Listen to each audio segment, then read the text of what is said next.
Assalamualaikum warahmatullahi wabarakatuh. Innal hamdalillah nahmaduhu wa nasta'inuhu wa nastaghfiruh wa na'udzu billahi min shururi anfusina wa min sayyiati a'malina. Man yahdihillahu fala mudilla lahu wa man yudlil fala hadiyalah. Asyhadu an la ilaha illallah wahdahu la syarikalah wa asyhadu anna Muhammadan 'abduhu wa rasuluhu amma ba'du. Fa inna khairal kalami kalamullah wa khairal huda huda Muhammadin sallallahu alaihi wasallam. Syarrul umuri muhdatsatuha wa kullu muhdatsatin bid'ah wa kullu bid'atin dhalalah wa kullu dhalalatin finnar. Alhamdulillah, kita bersyukur kepada Allah Subhanahu Wa Taala yang masih menghidupkan kita dan memberikan kita kekuatan dan kesihatan untuk menambahkan ilmu yang bermanfaat, yang menjadikan kita hamba-hambanya yang terpilih untuk mendapatkan ilmu ini dan beramal dengannya, dan mudah-mudahan dengan adanya amalan-amalan soleh yang kita cuba usahakan, kita mengharapkan Allah terima amalan tersebut dan beratkan timbangan kita yang menjadikan kita di antara orang yang dipermudahkan bagi kita jalan menuju ke syurga. Amin ya rabbal alamin. Kita masih lagi dalam bab berzikir, yang mana dalam pelajaran yang lepas kita telah membicarakan tentang selawat ke atas Rasulullah sallallahu alaihi wasallam, yang mengikut cara Rasulullah yang boleh menyebabkan kita menjadi orang yang paling rapat dengan Rasulullah sallallahu alaihi wasallam. Maka hari ini kita tambah lagi di antara amalan-amalan zikir yang terbaik yang disebutkan sebagai zikir Sayyidul Istighfar. Sayyidul Istighfar, ia merupakan satu kalimah yang meletakkan zikir itu, istighfar itu tinggi. Ya, mempunyai kalimah yang menyeluruh.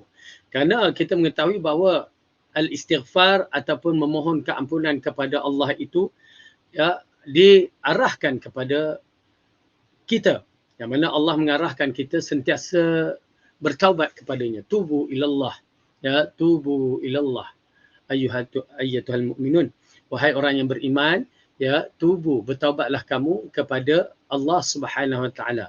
Fafirru ilallah, ya, berlumba-lumbalah kamu kepada Allah. Ya, dalam ayat yang lain mengatakan sabiqu ila maghfiratin min rabbikum, ya, berlumba-lumbalah kamu kepada pengampunan dari Allah, yang mana syurga yang luasnya seluas langit dan bumi. Sabiqu ila maghfiratin min rabbikum wa jannatin arduha ka'ardis sama'i wal ard. Okay?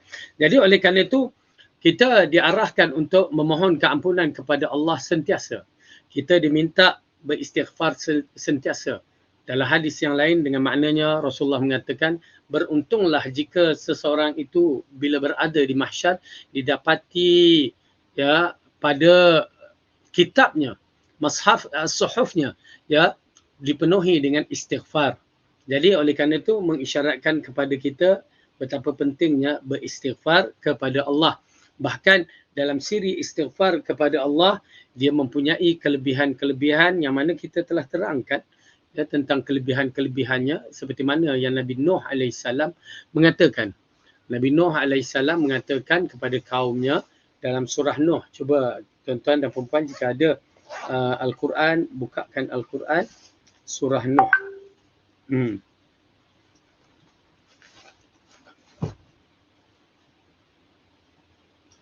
Al-Quran. Okey. Surah Nuh, juzuk yang ke-29. Surah yang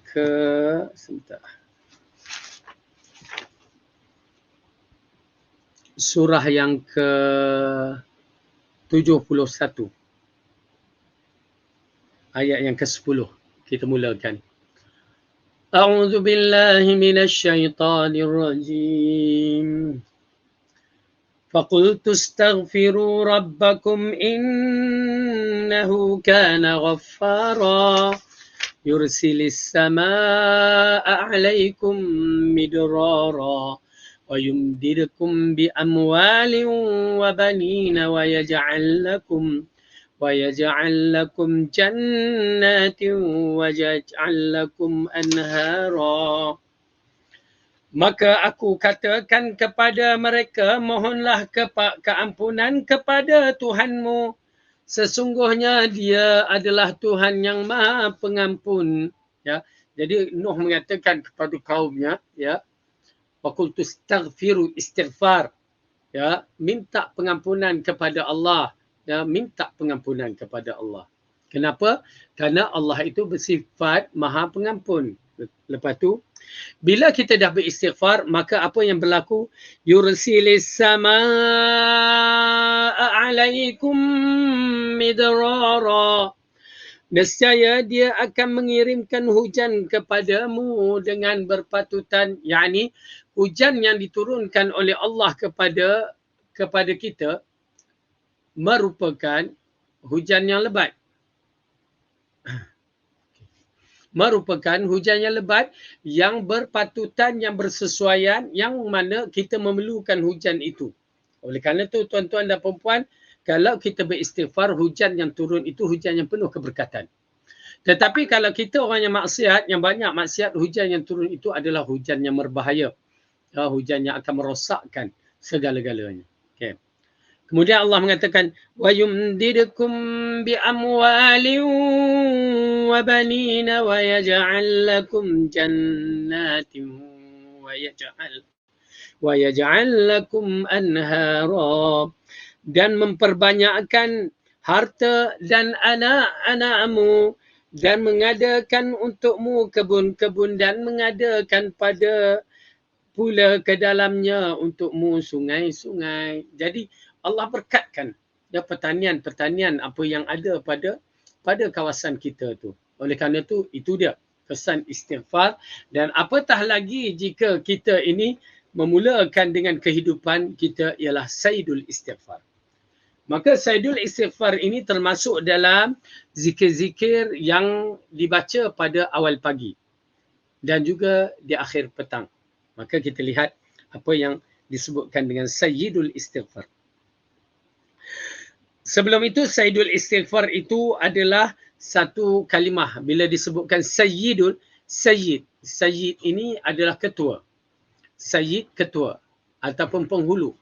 Maka sudah tentu kedudukan sebagai ketua ataupun penghulu mempunyai keistimewaannya yang tersendiri. Jadi istighfar sayyidul ini, ketua, ditujukan pula pada istighfar, maka menunjukkan ianya satu kalimah yang penting untuk kita beristighfar. Dan ianya amat penting apatah lagi jika istighfar itu mukaddimahnya di awal pagi dan di awal malam ataupun di akhir malam, di akhir petang. Ya, baik, kita lihat apakah sayyidul istighfar itu. Dari Shaddad Ibn Aus, Rasulullah SAW bersabda, yang muka surat 344. Sayyidul istighfar an yaqula abdu, Allahumma anta rabbi la ilaha illa anta, khalaqtani wa ana abduka wa ana ala ahdika wa wa'dika mastata'tu. A'udzu bika min syarri ma sana'tu, abu'u laka bi ni'matika 'alayya wa abu'u bi dhanbi faghfirli fa innahu la yaghfiru dzunuba illa anta. Ya, ini di antara kalimah yang diajarkan oleh Rasulullah SAW melalui hadis Bukhari, yang mana kita beramal dengannya supaya amalan kita ni bertepatan dengan apa yang Rasulullah ajar. Saya ulangkan kepada tuan-tuan dan puan-puan bahawa agama ini adalah agama wahyu. Bukan agama tok nenek kita, bukan agama program tok guru, ustaz-ustaz, bukan. Ya, tetapi agama ini adalah agama wahyu yang mesti ikut cara zikir yang telah ditetapkan syarak. Tidak ada pilihan. Tak ada pilihan. Kerana tuan-tuan dan puan-puan, kita berhadapan dengan fitnah akhir zaman yang mana bermulanya masyarakat kita cuba mempermainkan agama dia sendiri. Agama Islam dengan agama ni dia punya, tok nenek punya ke, tok guru punya, tak. Agama ini adalah agama kita. Agama Allah yang diwahyukan kepada Rasulullah, dan mestilah diikutkan cara yang Rasulullah ajar. Kerana bermula sebahagian manusia ini ya nak menunjukkan kefakihan dia sehinggakan zikir yang Rasulullah SAW ajar menjadi rendah. Yang kelompok tu kata zikir Rasulullah terlampau tinggi, orang awam tak boleh. Datang pula seorang lagi, dia meletakkan zikir Rasulullah menjadi rendah. Dia kata zikir yang datang mengikut orang yang hakikat, ma'rifat, yang lebih tinggi. Misalnya hu, ha, ha. Ya, menjadikan zikir-zikir itu yang tidak ada dalil yang qat'i daripada Rasulullah lebih tinggi daripada zikir yang Rasulullah ajar. Tuan-tuan dan puan nampak tak bagaimana agama ini dikhianati oleh kelompok-kelompok tertentu yang meletakkan tok guru dia lebih besar, yang lebih perlu diikut berbandingkan dengan Rasulullah sallallahu alaihi wasallam. Ya, sedangkan Rasulullah sallallahu alaihi wasallam adalah lelaki yang diutuskan oleh Allah untuk menyampaikan agama ini, akhirnya dipinggir. Tuan-tuan dan perempuan, bawalah hadis Rasulullah tentang zikir ni, mereka akan cop perempuan dengan perkara-perkara yang buruk. Dia nakkan zikir-zikir yang mana dapat tok nenek dia ke ataupun bukan tok nenek dia, tah mana dikutip-kutip dijadikan bahan zikir. Na'udzubillah. Syar. Saya katakan berlaku kejahatan pada akhir zaman dengan munculnya kelompok-kelompok yang tidak beriman dengan risalah yang dibawa oleh Rasulullah sallallahu alaihi wasallam. Dia tidak beriman lah tu. Tidak percaya bahawa risalah Rasulullah ini lengkap, sempurna. Ya. Maka mari kita mulakan dengan bacaan zikir yang disebutkan ini, Sayyidul Istighfar. Ya, Sayyidul Istighfar ini adalah penghulu istighfar. Bila kita menyebutkan penghulu istighfar, mengisyaratkan kepada kita bahawa penghulu istighfar ini, ketua istighfar memerlukan satu kekuatan pada diri kita untuk istiqamah dan untuk menjagakan amalan-amalan kita sentiasa dalam keadaan betul, dalam keadaan baik. Kerana apa? Kerana dengan adanya Sayyidul Istighfar ini, kita beramal dengan amalan yang soleh, sudah tentu Allah menerimanya.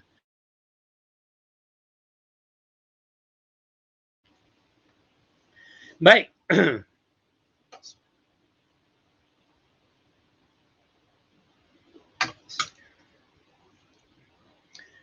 Inilah penghulu istighfar. Apa dia? Allahumma anta rabbi la ilaha illa anta khalaqtani wa ana abduka wa ana ala ahdika wa wa'dika mastata'tu a'udzu bika min syarri ma sana'tu abu'u laka bi ni'matika alayya. Kalau riwayat ni mengatakan bi ni'matika, bukan bi ni'matika. Bi ni'matika dalam riwayat ni, ada riwayat lain bi ni'matika alayya wa abu'u bi dhanbi faghfirli fa innahu la yaghfiru dzunuba illa anta. Maksudnya,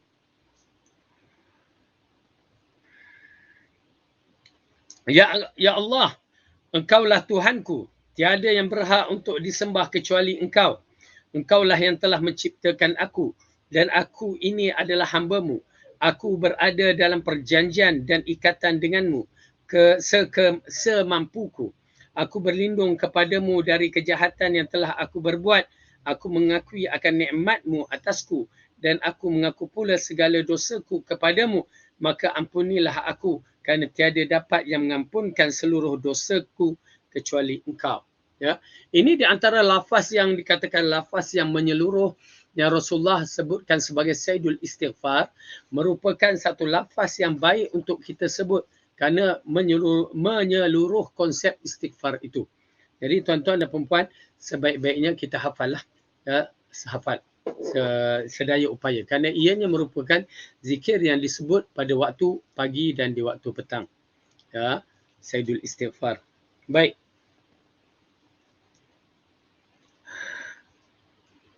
Kandungan hadis. Kita terus kepada kandungan hadis, kerana yang lain tu hanya sekadar perkara yang berkaitan dengan kosakata, istilah-pengistilahan, istilah-istilah yang disebutkan. Baik.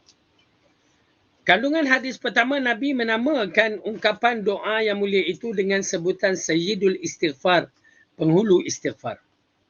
Kerana isinya mencakupi makna-makna taubat dan kerendahan diri seorang hamba yang tidak tercakup dalam doa-doa lain dalam istighfar. Okey.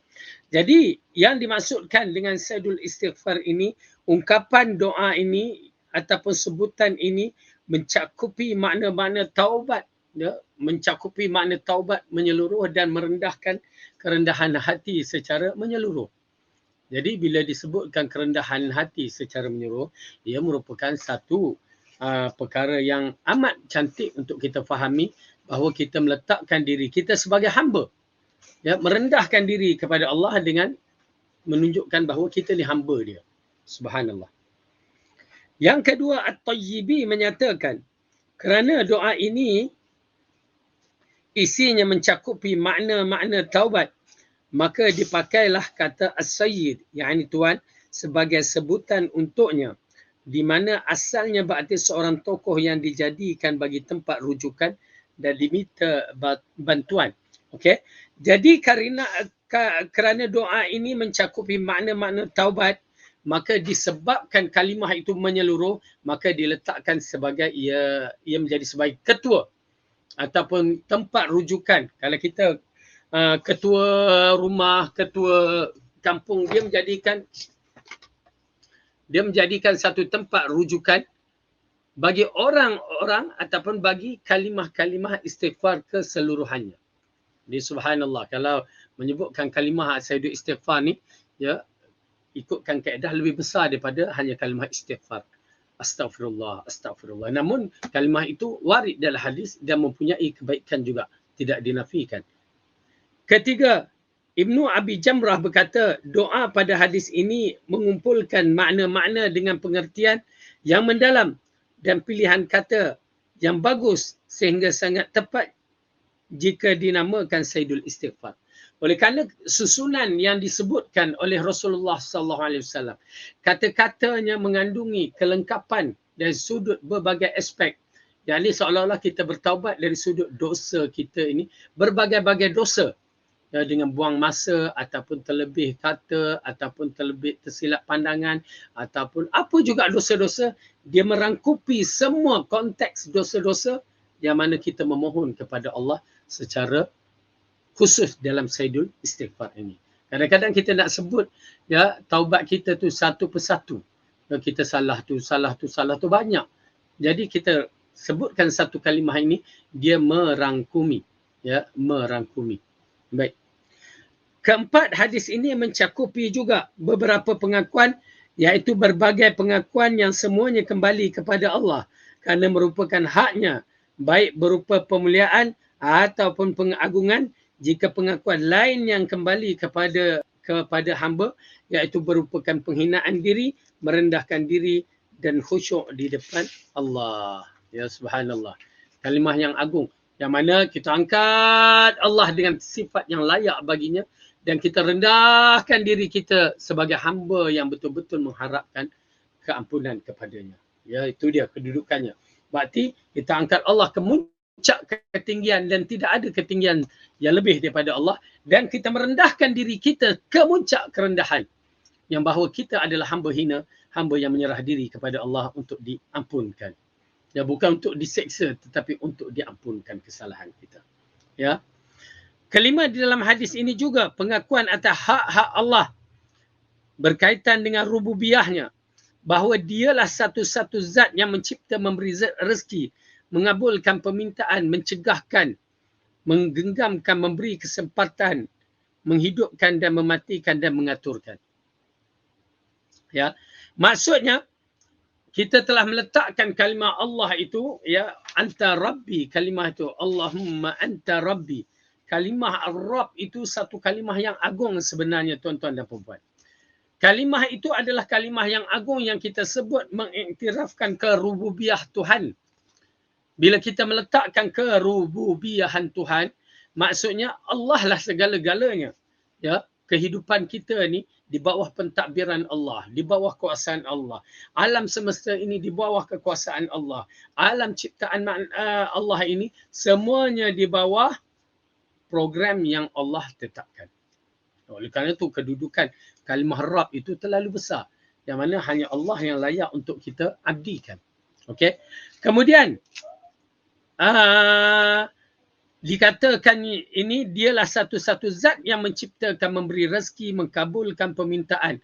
Ya, berarti bila kita bersungguh-sungguh meletakkan Allah pada tempatnya, kita dah tahu itulah satu zat yang mana kita mengharap, kita memerlukan, dialah yang akan memberikan apa yang makhluk tidak boleh beri. Itu pasal salah jika kita meminta kepada orang yang dah mati kat kubur ataupun kepada perkara-perkara yang tahyulat, yang mana kita mempercayai memberi manfaat dan juga mendatangkan mudarat, maka kita telah meletakkan kesalahan yang besar. Ya, kesalahan yang besar. telah melakukan syirik yang besar bila kita mengambil selain daripada Allah. Keenam, di dalam hadis ini ada pengakuan Allah sebagai tujuan aktivitas ubudiyah dan uluhiyah satu-satunya. Kepadanya diarahkan segala bentuk penyembahan. Ya, maksudnya bila kita tengok balik Allahumma anta rabbi la ilaha illa anta khalaqtani. Ya, nampak kalimah tu? La ilaha illa anta. Tidak ada Tuhan yang berhak diabdikan ke melainkan hanyamu. Ya. Illa anta, melainkan kamu. Kerana apa? Khalaqtani.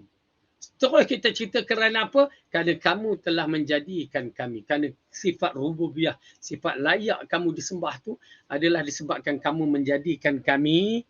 Wa ana abduka, aku adalah hamba-Mu. Ya, satu kalimah yang Masya Allah. Agung sangat-sangat. Ya, kenapa kita telah meletakkan sifat rububiyah Allah itu betul pada tempatnya. Baik.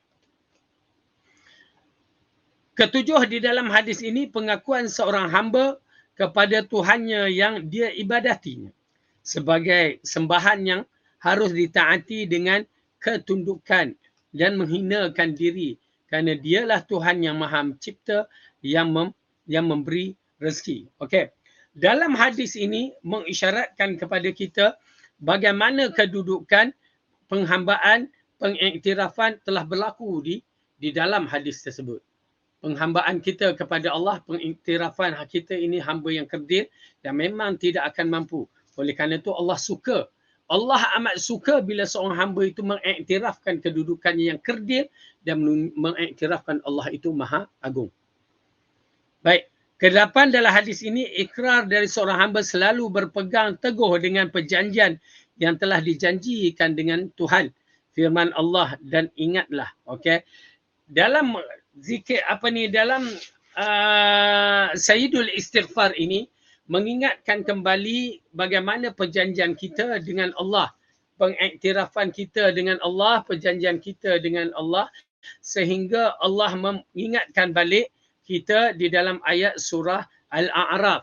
Ya, dalam surah Al-A'raf ayat yang ke berapa tadi? Ayat yang ke 172.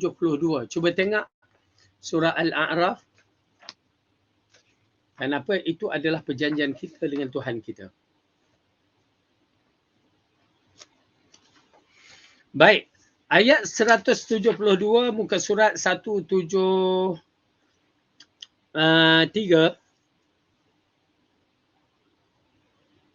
Surah yang ke-7, juzuk yang ke-9. Muka surat 173.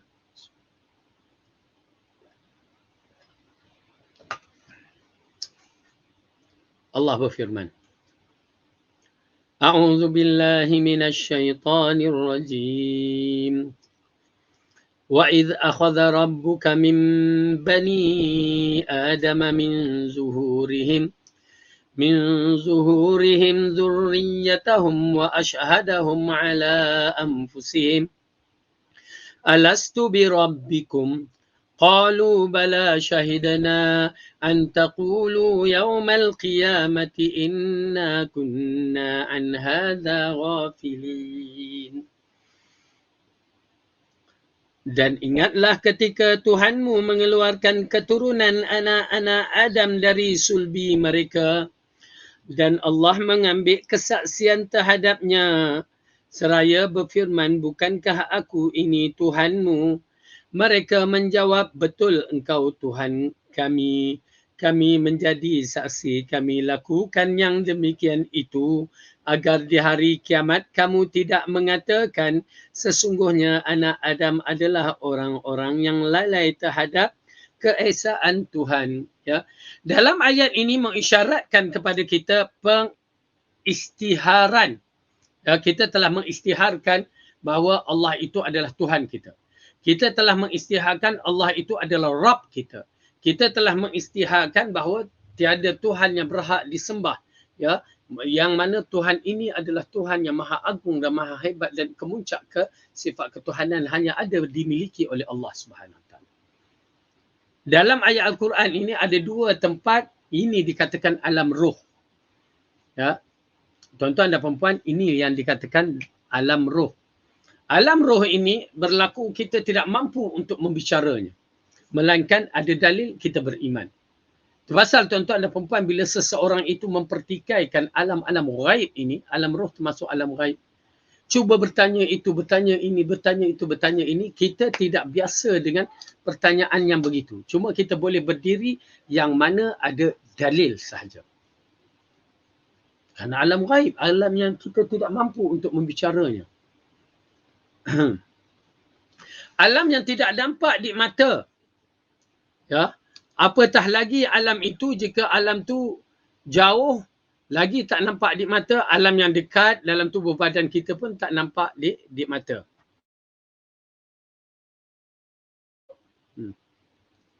Baik. Jadi bayangkan tuan-tuan dan perempuan, boleh saya tunjukkan satu perkara yang amat penting. Seperti membicarakan alam di galaksi sana, alam angkasa raya.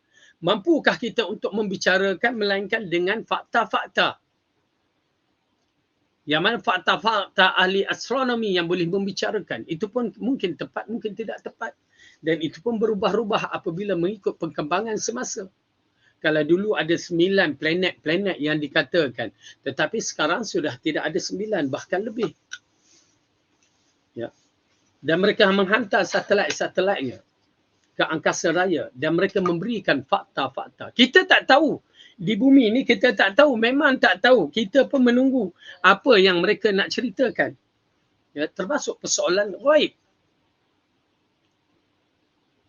Begitu juga dalam tubuh badan kita ni, kita sendiri tak tahu melainkan doktor-doktor yang pakar dalam bahagian tubuh badan. Bukan semua doktor pun tahu yang specialize dalam bab-bab itu. Ya, termasuk persoalan yang kita tak tahu. Maka kena berdiri dengan fakta. Oleh kerana itu fakta amat penting dalam membahaskan sesuatu. Bab fakta ini adalah dalil, petunjuk. Bila kita berbicara bab agama, maka kita memerlukan fakta. Fakta dia ialah Al-Quran dan As-Sunnah Sahihah. Dan mesti diterangkan oleh ahli yang pakar, yakni 3 generasi yang terbaik. Nampak tak agama kita bagaimana kedudukannya? Kalau tidak, dia akan jadi tonggang langgang. Masing-masing nak membicarakan tentang apa yang ada di angkasa raya. Dengan kejahilan dia. Maklimah yang jual nasi lemak pun nak bicara. Pak Ahmad potong penjala ikan pun nak bicara tentang apa yang berada di angkasa raya, satelitnya dengan apa nebulanya, dengan mustahil. Kita akan mempertikaikan. Begitu juga tuan-tuan dan perempuan dalam persoalan ghaib, dalam alam roh yang berkaitan dengan Allah, adalah satu perkara yang ghaib, yang tak mampu berbicara melainkan dengan fakta. Dan fakta itu yang dikatakan dari Al-Quran dan As-Sunnah Sahihah. Hadis yang autentik, hadis yang sahih sahaja yang boleh membicarakan tentang perkara tersebut. Pasal kita membicarakan, kita mempertikai orang-orang yang tak ada bidang dalam agama, ada bidang pun tidak mahir dalam bab agama, untuk membicarakan persoalan-persoalan ghaib ikut akal. Kerana agama ini bukan akal, agama ini adalah wahyu. Agama ini adalah yang diturunkan oleh Rasulullah kepada Muhammad. Ya, dan Muhammad menyampaikan melalui hadis-hadis yang sahih. Itu sahaja kita berdiri. Mengikut fahaman 3 kurun yang terbaik. Datang orang-orang yang tak berakal ni, tengok ayat ni menceritakan alam roh. Dia mula nak menceritakan alam roh begini-begini. Mana boleh? Kita kena berdiri di alam roh yang sebelum kita dimunculkan dalam rahim ibu. Mengikut dalil, dia ada 2 tempat dalam Al-Quran menceritakan alam roh. Dan sebahagian di dalam hadis-hadis yang sahih. Tetapi, kita menjadi satu perkara yang menakutkan. Apabila mereka membicarakan alam roh seperti Nur Muhammad yang dalilnya tidak sahih.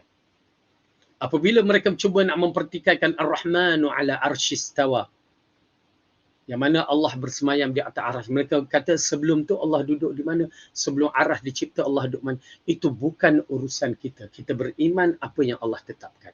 Itu je kaedah dia. Kalau kita masuk di alam ghaib yang begitu, maka kita telah masuk urusan Allah dan kita akan mendapati kesesatan diri kita yang jauh. Jadi di sini ayat ni di antara salah satu ayat yang membicarakan alam roh, yang mana Allah mengatakan ya alastu bi rabbikum. Kalimah ini agak menarik kerana apa? Kalimah tidakkah aku ini Rabb kamu, Tuhan yang mencipta, yang mentadbir, yang merancang, yang merancang, yang menguruskan, yang segala-galanya ya di bawah kehebatan Tuhan kamu ini. Ya, kalimah Rabb tu. Oleh kerana itu kalimah Rabb merupakan kalimah yang agung sebenarnya bagi mereka yang faham. Disebabkan mereka mengenali Rabb dengan betul-betul, Tuhan, kalimah Tuhan ini yang pencipta dengan betul-betul, mereka akan menyembah Tuhan ini dengan sebetul-betulnya.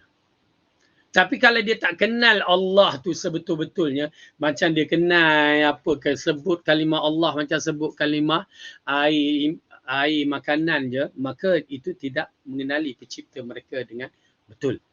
Maka dia akan melarikan banyak manhaj-manhaj yang bersih dalam siri berakidah. Baik. Ala kulli hal, kita masuk balik dalam bab ini.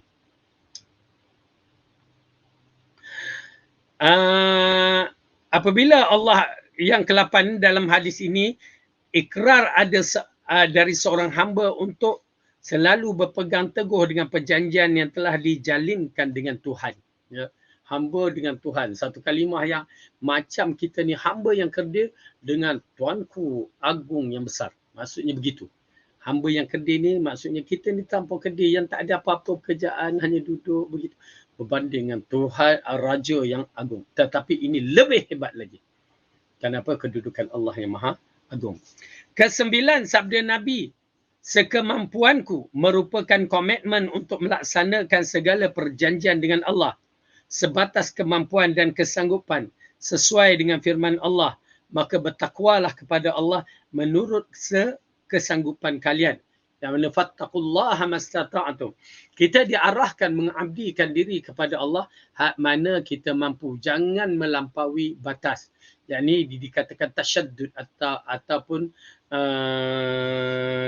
dikatakan sebagai kalimah apa ya, tasyaddud ya, berkeras sangat, ataupun tanattu ya, melampaui batas dari sudut mengabdikan itu, melampaui batas lah, senang cerita. Orang nak berzikir dengan cara yang Rasulullah ajar. Dia nak berzikir melampaui batas, nak kononnya makam tinggi, melampaui batas. Ataupun dalam agama yang disebutkan oleh Rasulullah SAW, ya, pada seorang wanita ditunjukkan ada tali di dalam masjid. Inilah wanita yang mana dia sentiasa berqiyamul lail sehingga diletakkan tali di dalam masjid. Rasulullah menegur, ya, buatlah amalan mengikut hadarmu. Kalau mengantuk, tidur. Ya, bukan suruh bercelik, mengabdikan diri, ya, pegang letak batang mancih kat mata kita tu supaya sentiasa terjegih untuk beramal ibadat. Ya, bukan begitu. Bukan begitu. Amalan kita hak mana mampu. Kalau mengantuk dah tidur. Ya, dalam kelas kalau mengantuk tidur, kan. Dalam amalan ibadat qiyamul lail, kalau mengantuk rehat. Dah segar, sambunglah. Ini yang menjadi masalahnya. Kita paksa diri kita. Ada benda yang boleh dipaksa. Ada benda yang tidak boleh dipaksa. Solat fardu kena paksa. Paksa diri pada awal waktu. Kena. Lelaki paksa diri berjemaah. Itu lain. Ini kalau solat seperti tahajud kita paksa, kena paksa juga. Tetapi waktu mengantuk, kita ambil relax. Rehatkan dulu. Jangan kita paksa sampai-sampai masuk subuh kita pun terlena, habis subuh terlepas. Ya, habis subuh terlepas, maka itu salah. Kalau disebabkan perkara sunat menyebabkan perkara wajib terlepas, salah hukum. Ya, jadi oleh kerana itu, kita tidak boleh melampaui dalam siri beramal, kena mengikut, ya, kena mengikut syarat-syarat atau adab-adab dia. Oleh kerana itu, apabila 3 orang ini yang dikatakan bertemu Ummul Mukminin bertanya hal Rasulullah SAW apa yang dilakukan di rumah, lalu mereka menceritakan amalan Rasulullah biasa je. Lalu apa mereka mengatakan? Itu Rasulullah diampunkan dosanya yang telah lalu dan yang akan datang. Kita ni siapa? Macam kita lah, siapalah kita. Kan? Lalu seorang mengatakan, aku nak melakukan solat malam sepanjang malam, aku tak mau tidur. Yang seorang lagi, aku akan berpuasa dan tidak mau berbuka. Dan seorang lagi mengatakan, aku tidak mahu berkahwin dengan wanita-wanita kerana boleh mengganggu siri amalan. Lalu Rasulullah SAW mengatakan, dia berkhutbah, aku telah mendengarkan ada di kalangan kamu mengatakan bahawa tak mau tidur malam kerana nak mendirikan tahajud dan tak mau berbuka, nak berpuasa sepanjang masa. Dan juga ada yang mengatakan bahawa tak mau berkahwin. Lalu Rasulullah mengatakan, sesungguhnya aku melakukan solat dan aku tidur. Yang ni ada tidur malam dia. Dan aku berpuasa dan aku berbuka. Dan aku berkahwin dengan wanita-wanita. Banyak pula tu kan. Lalu kalimah yang paling penting disebutkan, man raghiba an sunnati falaysa minni. Siapa yang tak suka dengan caraku, bukan di kalangan aku. Tuan-tuan dan puan-puan, kalau bukan di kalangan Rasulullah SAW, apalah arti kita menganut agama ini? Oleh kerana itu tasyaddud, melakukan kekerasan pada perkara-perkara yang bercanggah dengan Quran dan Sunnah, maka ianya tidak mendatangkan kebaikan. Ya, tidak mendatangkan kebaikan. Na'udzubillah min zalik. Rasulullah mengatakan dalam hadisnya, ya, wa idza amartukum bi syai'in fa'tu minhu mastata'tum. Jika aku memerintahkan kepada kalian suatu perkara, maka kerjakanlah semampu kalian. Okey, ini di antara konteks amal ibadat. Yang mana amal ibadat ini kalau diarahkan kita melakukannya, maka kita cuba datang had mana kemampuan kita. Ya, had mana kemampuan kita. Maksudnya setelah kita bersungguh-sungguh. Tetapi pada dosa, dia kena potong terus. Dia tak ada had mana kamu mampu.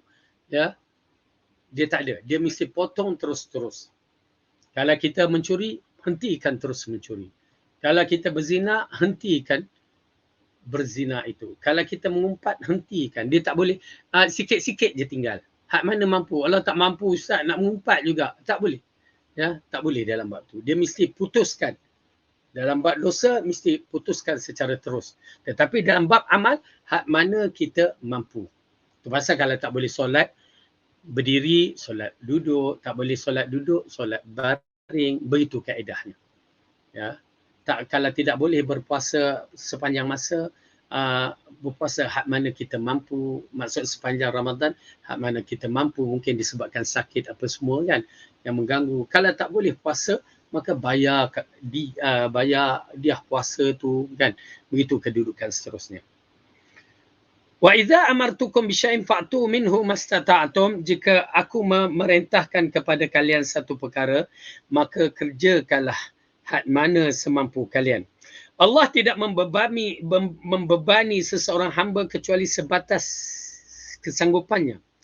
Doa beliau itu juga sebagai ungkapan pengakuan atas kelemahan dan kekurangan dalam melaksanakan kewajipan sebagai seorang hamba. Doa ini juga mengisyaratkan kita ni banyak kekurangan. Ya, Rabbana, macam di dalam Al-Quran yang kita minta kepada Allah dalam ayat Baqarah, 2 ayat yang terakhir. Ya, yang mana kita mengakui pengiktirafan kepada Allah tentang kelemahan kita. Apa dia? Cuba tengok dalam surah Al-Baqarah ayat yang terakhir itu.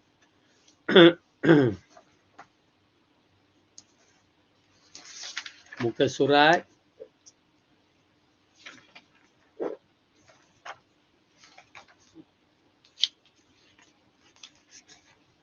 49.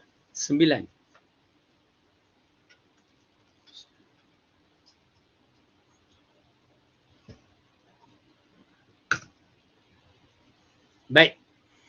Ayat dia, ayat 286. A'udzubillahi minasyaitanirrajim.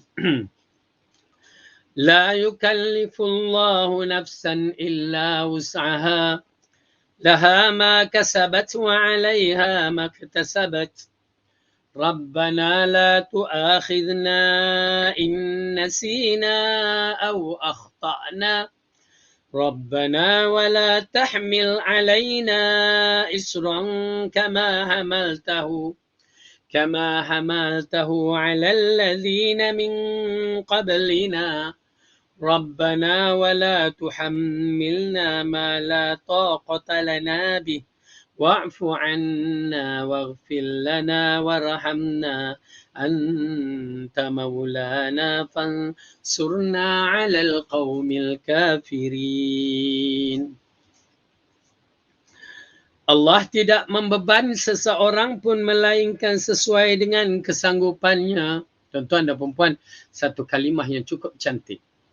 Allah sendiri kata, dia takkan beban kepada kita apa yang kita tak mampu. Dia beban hanya yang sesuai dengan diri kita.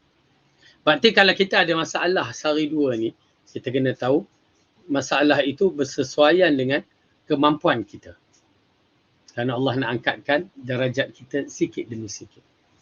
Ujian pasti berlaku kerana untuk pengangkatan darajat. Tapi had mana? Tapi kadang-kadang kita rasa aduh beratnya ujian ni kan. Sabar yuk. Sabar kata orang. Ya, kena sabar. Supaya darajat kita naik mengikut ujian yang diberikan. Okay. Kemudian Allah katakan apa? Ia mendapat pahala dari kebaikan yang diusahakannya dan dia mendapat siksaan dari kejahatan yang dikerjakannya. Okay, nampak? Dalam bab ini, dia akan mendapat kebaikan apa yang diusahakannya. Dan dia akan mendapat dosa apa yang dibuatkannya. Dua-dua dapat.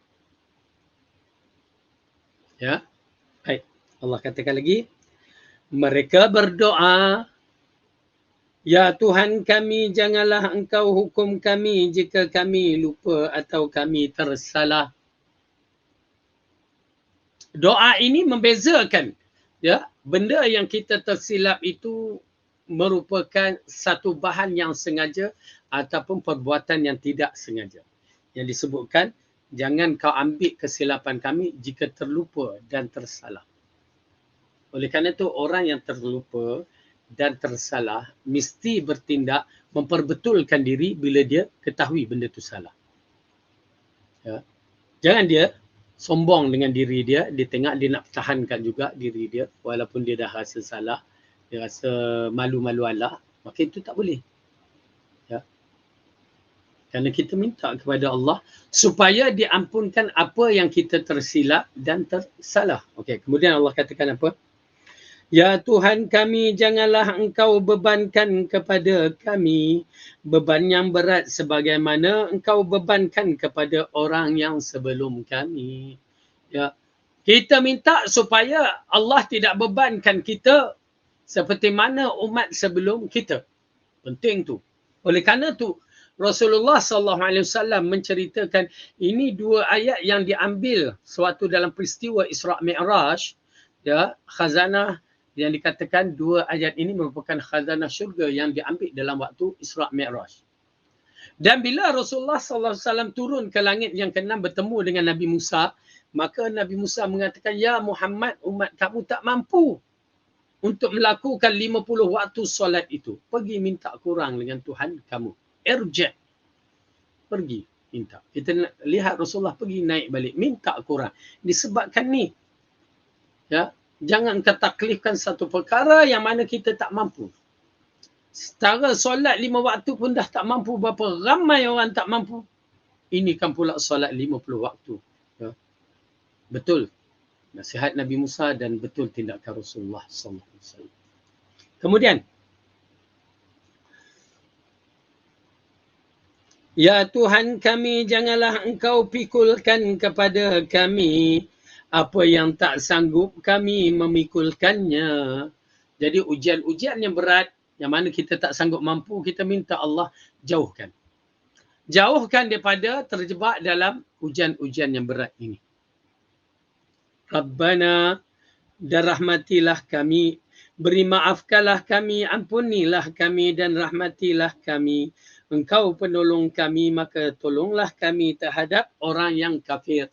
Jadi ayat ini terus mengisyaratkan kita mengharap kepada Tuhan dan kita minta Allah pelihara kita dan menolong kita dalam semua urusan. Baik.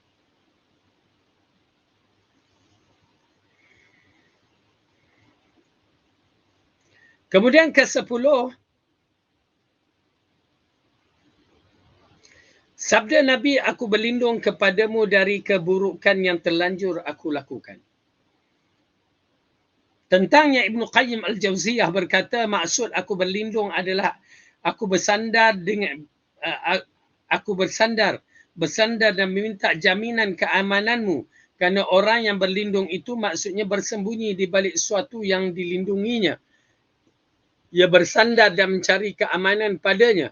Permohonan perlindungan yang muncul dari sanubari seorang mukmin secara maknawi tidak bisa diungkapkan melainkan dengan isyarat kefahaman. Kerana apa yang termasuk perbuatan hati, baik itu yang berbuatan permohonan untuk mendapat perlindungan, penjagaan, ketundukan, kerendahan hati dan perlu kepadanya adalah semua perkara yang tidak bisa diungkap dengan ucapan. Ya. Jadi dengan arti kata lain, kita meminta dalam Abu Ulaka tu, dalam kalimah tu, aku memohon kepadamu ya, dengan nikmat yang engkau berikan kepadaku dan aku mengakui akan nikmat yang engkau bagi kepadaku dan aku mohon mengakui pula segala dosa-dosaku. Dan kita berdoa juga dalam ayat itu, a'udzubika min syarri ma sana'tu. Aku mohon perlindungan dari kejahatan apa yang aku lakukan. Dengan arti kata, tuan-tuan dan perempuan, kita ni ada melakukan kejahatan-kejahatan. Jangan kita tengok kejahatan orang saja, kita nampak kejahatan orang. Tapi kita tak pernah nak nampak kejahatan diri kita. Wa a'udzubika min syarri ma sana'tu. Okey. Jadi oleh kerana itu dalam bab ini maksudnya aku berlindung ni, kita minta, aku tak mampu. Arti aku berlindung ni macam kita bina rumah untuk melindung kita dari panasnya, hujannya, dari kejahatan orang di luarnya. Itu maksudnya kita berlindung. Maksudnya kita mengambilkan satu tempat perlindungan, mengelakkan dari kejahatan. Dan di sini juga mengisyaratkan kita berlindung daripada kejahatan mulut kita yang kadang-kadang kita tak sedar apa yang kita katakan. Ya. Kejahatan mulut adalah satu kejahatan yang berbahaya, tuan-tuan dan perempuan. Hari ini kejahatan mulut mungkin dah berbeza. Kejahatan mulut beralih kepada kejahatan tangan-tangan kita yang mewakili sebagai mulut. Dulu kalau mengumpat dan kat muka depan orang tu je. Ya, ada orang berdua, lepas tu sekarang dah naik taraf ada handphone. Dalam jarak jauh dah kita mengumpat, memfitnah. Ya, na'udzubillah min zalik. Oleh kerana itu berhati-hati. Ya, kita kena minta perlindungan kejahatan diri kita. Baik. Yang ke-11, sabda baginda. Yang ke-11, sabda baginda, zat yang pantas diminta perlindungan hanyalah Allah sendiri. Yang mana tidak boleh meminta perlindungan kepada selainnya. Kerana dialah zat satu-satunya yang mampu melindungi dan menjaga hamba-Nya. Yang meminta perlindungan dan bahawa yang dikhawatirkan Allah Ta'ala telah mengkhabarkan dalam kitabnya bahawa seorang hamba yang menjadi makhluk sebagai pelindungnya, maka yang dia lakukan akan menambah kesewenang-wenangan dari makhluk itu kepadanya. Okey. Jadi kita meminta kepada Allah supaya melindung diri kita dan kita tidak meminta perlindungan selain daripada Allah. Kerana kalau kita minta perlindungan selain daripada Allah, perlindungan itu tidak kuat dan bahkan dia akan menyesatkan orang itu yang menyebabkan dia terjauh lari daripada perlindungan Allah. Ya, oleh kerana itu dalam ayat ini dikaitkan dengan ayat di dalam surah Jin. Cuba tengok dalam surah Jin. Ya, surah Jin adalah surah yang ke-29. Juzuk ke-29. Dia selepas surah Nuh tadi.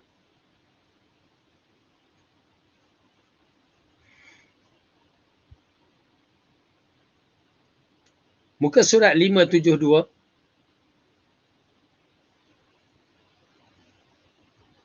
Ayat yang ke-6. Okey. Allah berfirman, A'udzu billahi minasy syaithanir rajim. Wa annahu kana rijalun minal insi ya'udzuna birijalin minal jinni fazaduhum rahaqa. Dan sesungguhnya bahwasanya ada beberapa orang lelaki di antara manusia meminta perlindungan kepada beberapa lelaki di antara jin, maka jin-jin itu menambahkan bagi mereka dosa dan kesesatan. Okey, nampak tak? Ayat ini mengisyaratkan bahawa manusia meminta perlindungan dengan jin. Ya, meminta perlindungan dengan jin. Bismillah.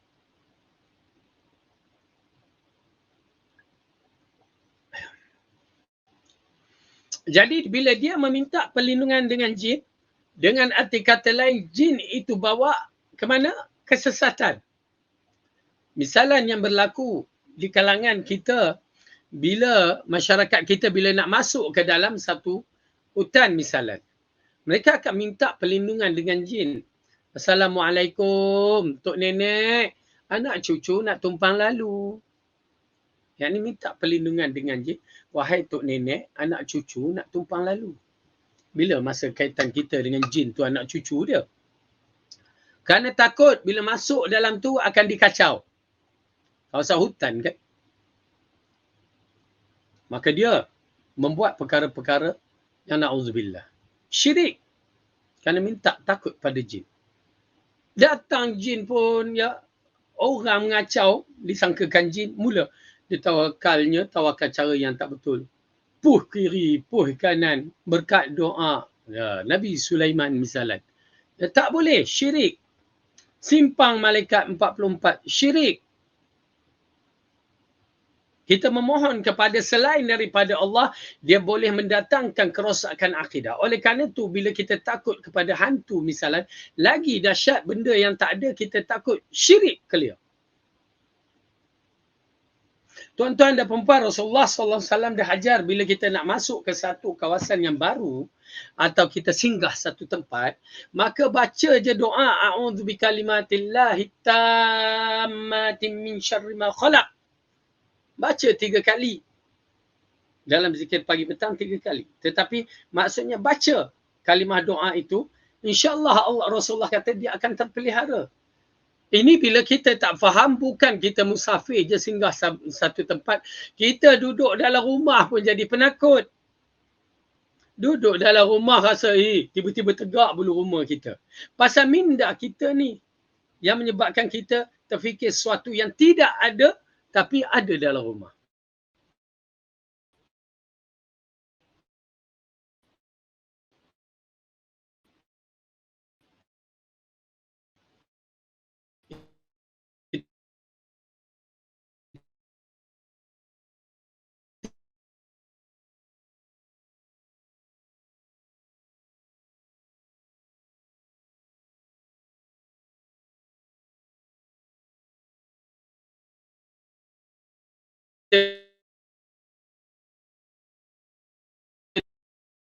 Dengar orang berjalan, penting kalau tuan-tuan dengar.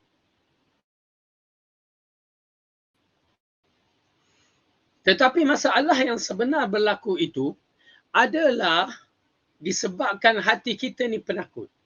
Hati kita ni pengecut. Maka kita apa yang ada dalam rumah tu mula kita tegak bulu rumah, panggil ustaz, panggil tok guru, tolong baca dalam tu, tolong pagar rumah. Jadi benda khurafat, benda syirik berlaku. Tetapi kalau hati yang tough itu, yang kuat itu, tak ada takut, tak ada benda tak ada. Macam mana kita nak masukkan dalam minda kita hantu tu ada? Kalau benda tu tak ada. Saya dulu kecil-kecil percaya. Tapi bila dah tua, bila kita dah belajar agama, bukan tua, dah belajar agama, maka kita dah ada minda kita bahawa benda tu tak ada. Kalau betul benda tu ada, ya, syaitan dan jin saja, tapi dia tidak boleh membentuk seperti mana yang digambarkan, pocong ke, langsui ke, apa lagi tu. Dia tak boleh. Kalau kita nampak itu kita seorang yang bermasalah, bukan rumah tu. Kecuali kalau rumah tu ada patung, kalau rumah tu ada muzik, kalau rumah tu ada gambar, itu mungkin. Kerana malaikat rahmat tak masuk ke dalam rumah-rumah yang bentuk begitu. Okay. Jadi, tuan-tuan dan perempuan, jangan biarkan kepercayaan karut tu ada dalam minda kita. Kepercayaan karut tu ada dalam minda kita. Maka kalau ada dalam minda kita, itu yang boleh mendatangkan syirik. Okay. Jadi dalam bab ini kita melihat ya apa yang dikatakan ada dua macam bahaya yang harus yang berkaitan tadi, kerana maka yang dilakukan akan menambah sewenang-wenang dari makhluk itu, yakni jin akan kacau. Kalau orang tu terlampau sangat mengacau, dia akan kacau. Kacau melalui rasukan. Dan bila, ini di antara satu nasihat, bila tuan-tuan dan perempuan ada macam rasa tak sedap badan ke, atau nampak benda-benda pelik, yang orang lain tak nampak, tuan-tuan dan perempuan yang pelik, itu bukan masalah keliling, tetapi masalah pada diri tuan-tuan dan perempuan yang mesti tuan-tuan dan perempuan rawat sendiri. Saya katakan rawat sendiri. Kerana kalau pergi ke bomoh-bomoh kena tipu free je. Ya, habis duit berjuta. Tapi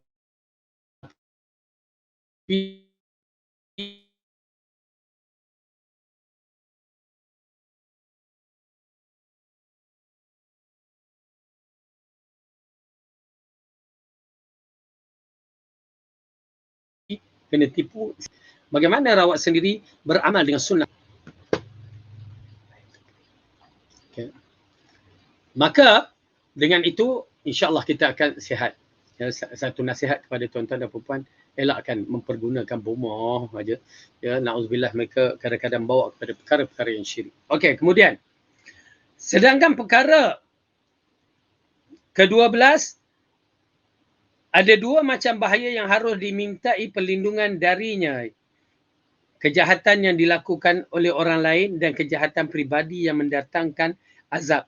Jenis kedua merupakan perbuatan itu usaha yang bersangkutan, yang berupa dosa dan semua akses yang buruk.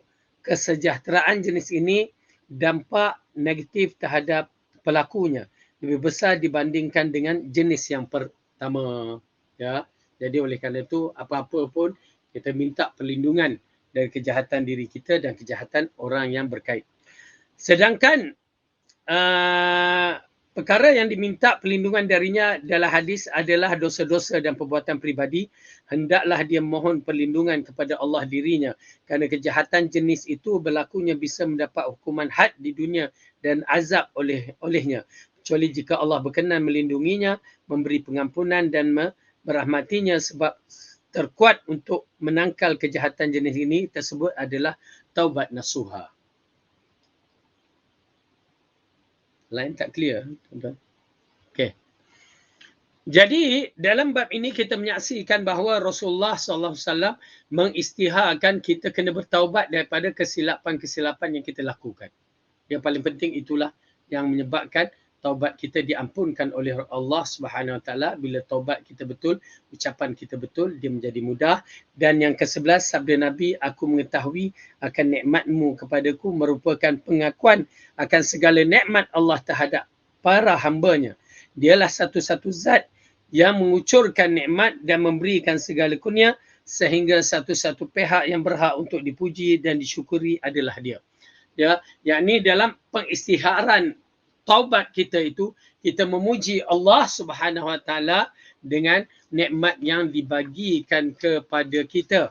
Ya, yang mana ianya merupakan satu pengakuan yang mana kita mengatakan Abu ulaka bi ni'matika, mengisyaratkan kita mengakui ya tentang nikmat-nikmat yang Allah berikan kepada kita. Dan ke-14 dan hadis ini adalah pelajaran bahawa maksud baik itu tidak boleh diusahakan kecuali dengan cara yang benar. Jika cara yang ditempuh itu merupakan perkara khurafat, bid'ah dan tawassul yang diharamkan, maka itu hanya akan menambahkan jauh dari Allah. Dengan arti kata yang lain, bahawa jika kita nak bertaubat, hendaklah cara yang betul. Dia tidak boleh kita pergi nak bertaubat dengan cara yang tak betul. Cara yang bercanggah dengan yang diajarkan oleh Rasulullah. Kita nak bertaubat, astaghfirullah, astaghfirullah. Ya, tapi kita pergi baca ha ha ha ha ah, ah, ah, ah. Ya, itu semua bukan taubat. Itu semua bukan zikir. Itu semua ucapan manusia. Ya, ucapan manusia yang mencari publicity ataupun mencari jalan-jalan yang salah. Zikir Rasulullah dah tetap tepat, dan zikir di antara zikir taubat ialah sayyidul istighfar, maka kita gunakanlah supaya Allah ampunkan diri kita dan menghapuskan dosa-dosa kita. Okay? Baik. Saya punya suara masih lagi tak clear.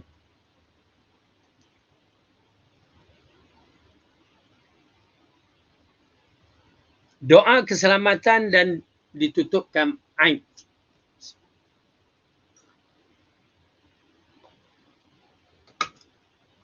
Tuan-tuan dan puan-puan, kita doakan keselamatan dan tutupkan aib.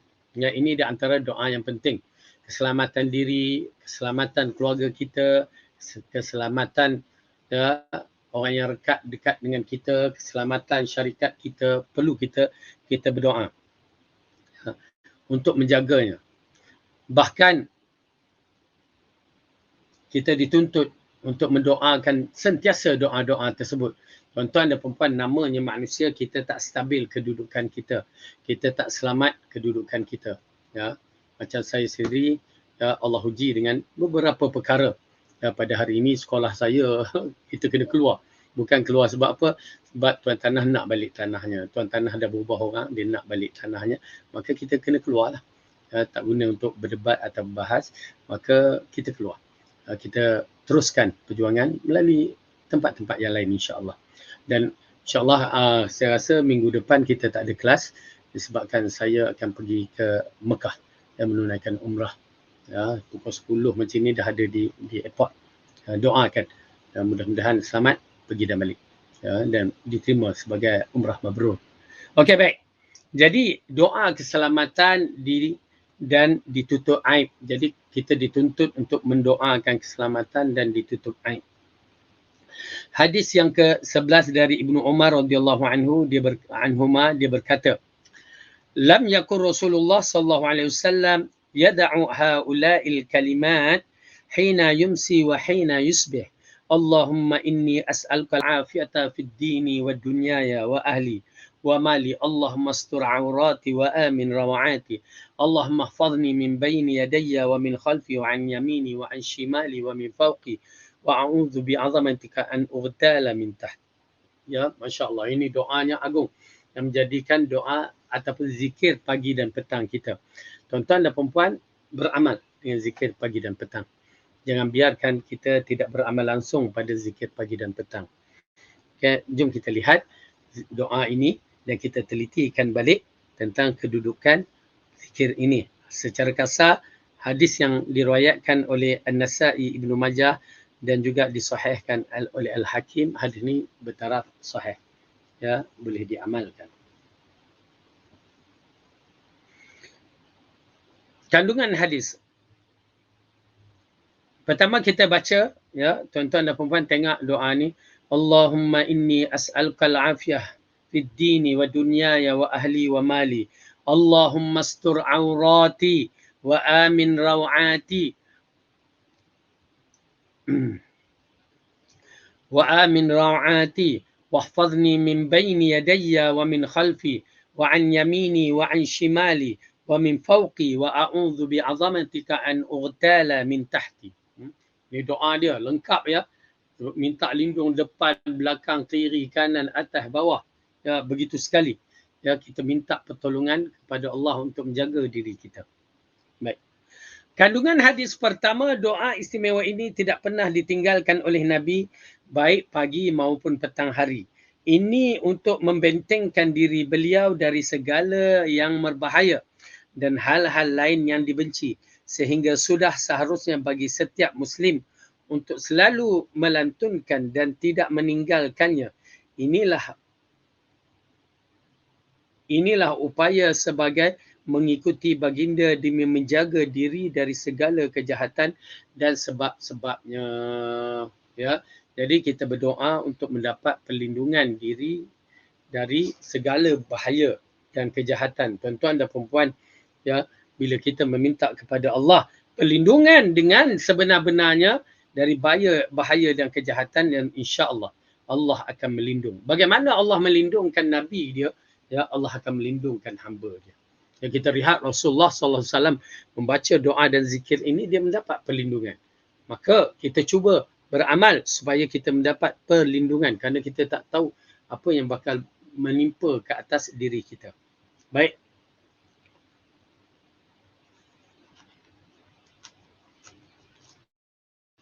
Pada zikir tadi kita ada baca ke terjemahan dia?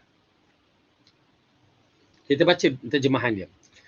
Ya Allah, aku mohon kepadamu keselamatan dalam urusan agamamu, duniaku, keluargaku dan hartaku. Ya, nampak tak? Kemudian, ya Allah, tutupilah aibku dan berikanlah kepadamu keamanan dari segala mengkhawatirkan aku. Ya Allah, jagalah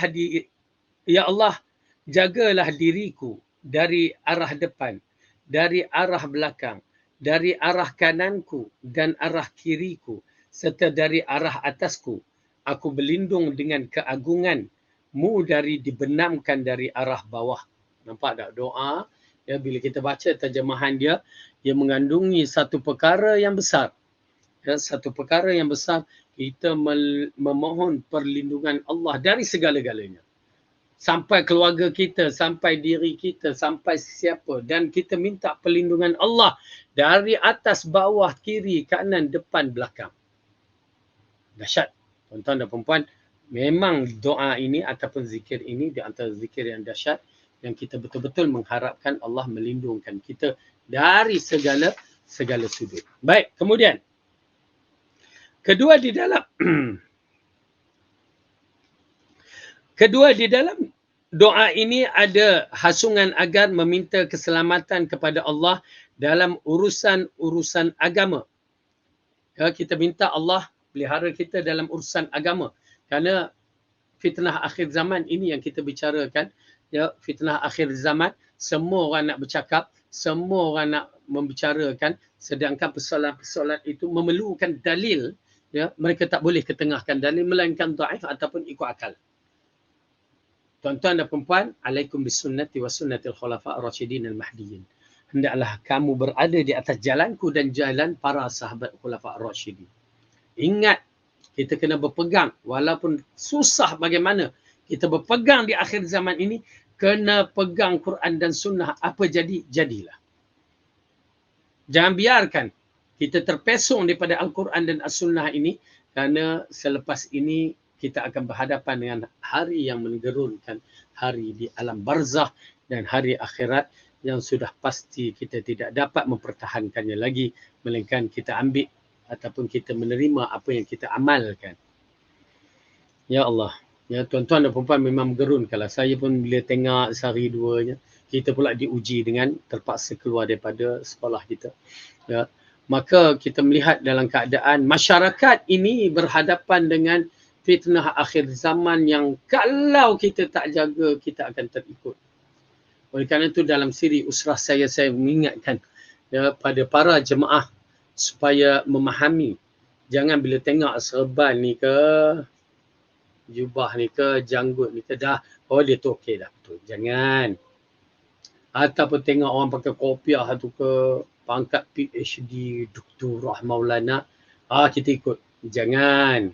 Satu nasihat. Oh, dia sekolah tahfiz kan. Dia budak Masya Allah ngaji tahfiz. Ya, pakai serban, pakai jubah. Berhati-hati. Tuan-tuan dan perempuan kena baca sirah pelajaran ulama-ulama silam. Memang tak nafikan orang yang hafiz, orang yang berjubah, serban, apa semua tu mempunyai kebaikan. Tetapi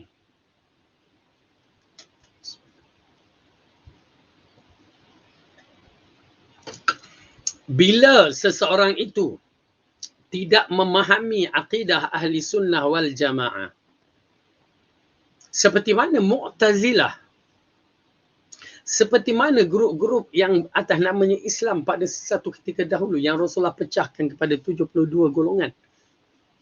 Mereka hafal Al-Quran, Khawarij hafal Al-Quran. Mu'tazilah hafal Al-Quran. Hafal hadis. Tetapi penafsiran mereka salah. Mereka menjadi golongan yang sesat dalam akidah. Tapi hafiz Quran. Sesat dalam hadis. Tapi hafiz Quran. Yahudi yang ambil sampai PhD membuat hadis hadis di Mesir itu yang kita tahu mereka menulis kitab-kitab dan atas nama mereka itu sebagai seorang Kristian orientalis semata-mata mempelajari untuk menghancurkan Islam. Hafal Quran, hafal hadis. Oleh kerana itu berhati-hati bagi mereka pemegang Al-Quran dan As-Sunnah, berhati-hati. Tanyalah fas'alu ahla dzikri in kuntum la ta'lamun. Kerana kadang-kadang kita terjawab, oh budak hafiz kan, tapi mereka membawa fahaman penyembah-penyembah kubur. Budak hafiz tapi membawa fahaman berselawat ikut akal fikiran untuk guru mereka.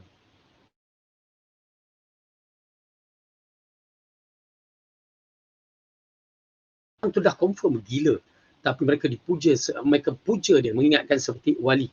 Dia mengisap rokok pakai kain, tak pakai baju, pakai kopiah, lepas tu kencing merata. Bagi mereka, oh kencing tu lebih harum bau kasturi kerana dia bertaraf wali. Gila. Bila orang tu gila, kita ikut orang gila, kita pun serupa gila. Semua pengikutnya gila belaka. Tak ada wali macam tu. Wali Allah semuanya berakai. Bukan gila macam tu nak tabarruk dengan makhluk yang bodoh macam tu. Terus kita katakan bodoh dan gila. Sama ada dianya ataupun pengikutnya. Orang gila dah memang gila lah. Kita nak kata apa. Tapi pengikutnya yang jadi bodoh dan gila. Na'udzubillah min zalik. Tuan-tuan dan perempuan, itu bukan masalah khilaf. Bukan masalah khilaf. Masalah cerdik ke tidak. Cuba pengikutnya fikir balik, duduk menungkan balik. Kenapa mesti ikut dengan kejahilan yang begitu? Ikut aja pak turut. Apa kelebihan orang yang begitu? Baik, nak sangat ambil Tanjung Rambutan itu menjadi tempat wali-wali. Lagi senang. Banyak orang gila dalam tu. Ya, banyak orang gila. Tak kira lah gila isim ke, gila talak ke, gila apa ke, semua ada dalam tu. Ya, na'udzubillah min zalik. Baik.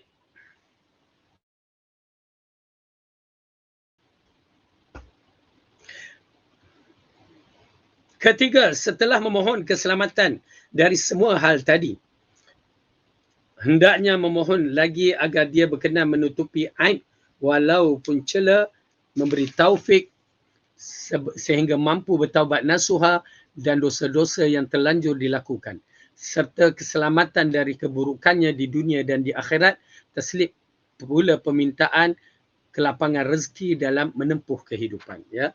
Jadi yang ketiga ini, maksud dia, kita mohon keselamatan dari semua hal tadi. Lepas tu kita minta agar Allah menutup aib kita.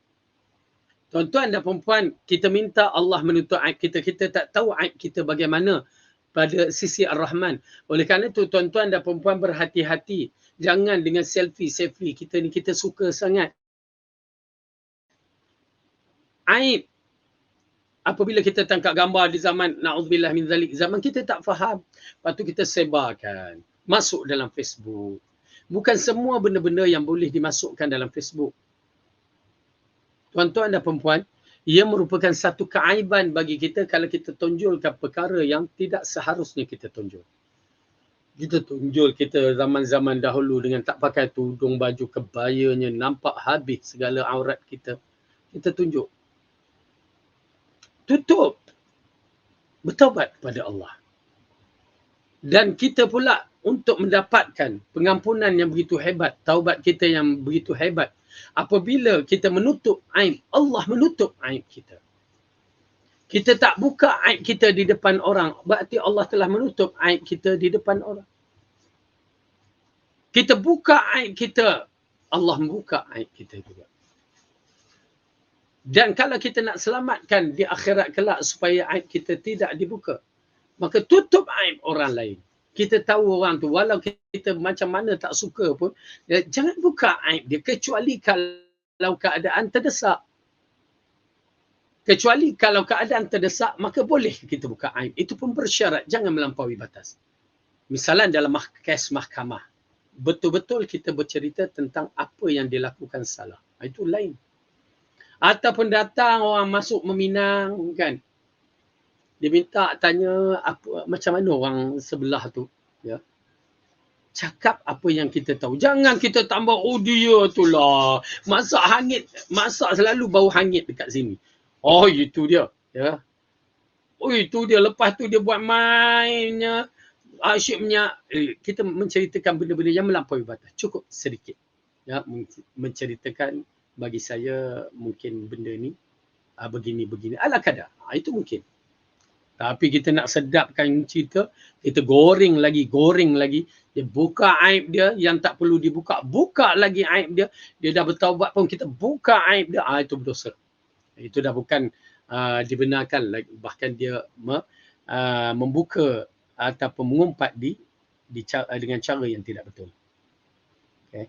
Jadi dalam bab ini, tuan-tuan dan perempuan, ada dua perkara yang perlu kita lihat. Kita minta Allah tutup aib kita dan Allah padamkan dosa-dosa kita yang lepas, maka jangan kita buka aib kita ataupun kita ceritakan hal-hal kita yang lepas. Cukuplah lepas antara kita dengan Allah. Yang kedua, jangan buka aib orang, ya. Allah akan pelihara aib kita di akhirat, terutamanya di akhirat. Di dunia pun kita lihat, ya, aib kalau dibuka kita rasa malu. Ini kan pula di akhirat, ya. Dan satu lagi saya ingatkan kepada tuan-tuan dan puan, jangan forwardkan benda-benda yang terutamanya dari sudut benda yang tidak seharusnya di-forwardkan. Sama juga kita membuka aib orang tu dah tersilap. Biarlah dia tersilap. Jangan kita, bahkan sekarang ni kalau tersilap jadi bahan ketawa pula kan. Ya, terutamanya dalam bab prank kan. Kononnya prank nak tengok orang tu silap macam mana apa, lepas tu kita gelak kan. Berdosa tuan-tuan dan perempuan gelak kesilapan orang yang tak seharusnya. Kalau buat orang tersilap pun lagi besar dosa. Okey, na'udzubillah min dzalik. Keempat, doa Nabi, dan berikanlah kepadaku rasa aman. Rasa aman dari musibah, bencana, malapetaka dan perkara yang lain menakutkan di dunia dan kejadian-kejadian yang mengerikan kelak di hari kiamat. Yang kedua, tuntutan tentunya perkara yang lebih besar dari perkataannya, pasalnya kejadian pada hari kiamat amat sangat dahsyat sehingga sanggup menggugurkan kandungan para wanita yang sedang hamil dan para wanita yang sedang menyusu meninggalkan bayi-bayinya. Pada hari itu dapat disaksikan manusia seolah-olah mabuk, padahal tidak demikian, ya, tetapi kerana azab Allah yang sangat pedih.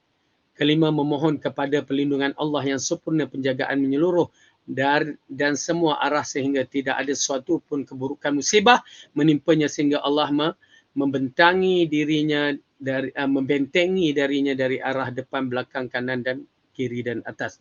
Okey, ini di antara perkara yang berkaitan dengan satu, berkaitan kalimah doa meminta perlindungan dari malapetaka, ya, termasuk dalam bab ini dia mengatakan malapetaka, di antara malapetaka yang paling dahsyat ialah kejadian kiamat yang mana sampai gugur anaknya. Ya, saya teringat bahawa pada tsunami tahun 2001 ke, ya, berlaku dengan begitu dahsyat yang mati 200-300 ribu orang, dan orang Malaysia ni di bahagian timur diterkesan dengan tsunami juga. Ya, negeri Perak, Kedah, Selangor terkesan dengan gegaran dia. Saya teringat di Perak saja waktu tu kalau tak salah lebih kurang 79 ataupun 70-80 orang yang mengandung gugur pada waktu tu. Salah seorang kakak saya gugur, ya, kerana gegaran daripada dalam tanah. Itu belum lagi gegaran kiamat yang memang gegarannya yang mana menggugurkan janin-janin, semua gugur. Kalau tara tsunami pun saja dah lebih daripada 70-80 orang gugur, itu baru di Ipoh, di tempat-tempat lain. Ini kan pula gegaran kiamat seluruh dunia. Okey. Dan kamu akan menyaksikan dalam bab ini dikatakan ini berkaitan dengan surah Al-Hajj yang berkaitan situasi kiamat. Kita minta lindunglah dalam situasi yang begitu. Ya, kemudian kita minta dalam hadis ini juga mengisyaratkan kita minta perlindungan Allah dari kiri dan kanan, depan dan belakang, segala-galanya.